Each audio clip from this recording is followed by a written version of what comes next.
जय जगन्नाथ समस्त को मोर उत्तम ट्यूटोरियल्स चैनल को स्वागत। आज गोटे भल अपडेट अच्छी पिला मानक पई जोटा कि देख माध्यमिक शिक्षा परिषद ओडिशा कटक तरफ प्रकाश करा जायछि। जो माने एबे 9 क्लास रे अध्ययनरत अछंती बा पढुचंती सेमानंकर ऑनलाइन एनरोलमेंट करा जिवो। समझ देखि पारथिबे ऑनलाइन एनरोलमेंट करा जिवो जोटा कि 27/9/2024 तारीख पाखरु आरंभ हबो। देखि पारथिबे समस्ते केबे आरंभ हबो 27/9/2024 सेटू स्टार्ट हबो सरीबो केबे 9/10/2024 9 तारीख सरीबो अक्टोबर 9 तारीख सरी जिवो 11:45 सुधा सरी जिवो। तो समस्त को इतिकी उपदेश रहिबो समस्ते 9 तारीख पूर्वरु ये प्रोसेस को सारिबा को चेष्टा करिवे नले लेट हे जिवो पिला माने असुविधा रे पड़िबे।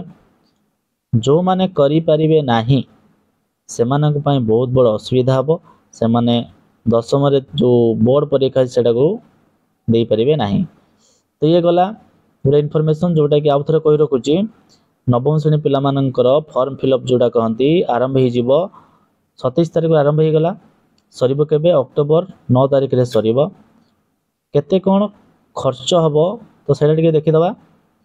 देखंतु फील्ड रहिबो तुमरो प्रत्येक पिला पई 60 टंका हिसाब रे ऑनलाइन माध्यम रे दाखल करा जिवो होला कि नै। ताले केते टंका 60 टंका देखि पारथबे एडी सब 60 टंका लागिबो समस्तंकर। अच्छा एटा होची आपनकर जनरल आउ एससीबीसी ओबीसी जो मान रहले तांको पई 60 टंका लागिबो।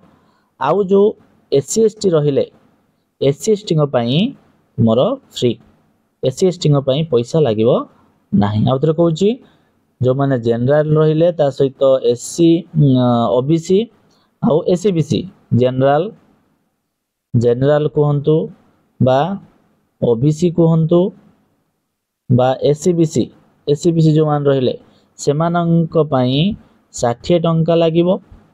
आउ एससी एसटी पिलांग पई कोनोसी फी लागिबो नाही शुल्क लागिबो नाही स्पष्ट लिखा हिची शुल्क लागिबो नाही। तो बुझी पाइले केते कोन खर्च होबो आउ कोन तापर करिया को पड़िबो पंजीकरण सरला परे एनरोलमेंट कर सरला परे रोल शीट को डाउनलोड करिकी बोर्ड रो शाखा कार्यालय दाखल करिवे। ताको नै कि बोर्ड रे जो शाखा कार्यालय अछि सेठी कोन करिया को पड़िबो दाखल करिवा को पड़िबो डिपॉजिट करिवा को पड़िबो। बुझी पाइले समस्ते तो केही अवहेला करिवे नाही समय पूर्वरु समस्ते एनरोलमेंट कर देबे। तो चैनल को निश्चित भाव सब्सक्राइब करेंगे एमती नुआ नुआ अपडेट पाया पई निश्चित भाव सब्सक्राइब करंतु लाइक शेयर कमेंट करंतु। जय जगन्नाथ थैंक यू।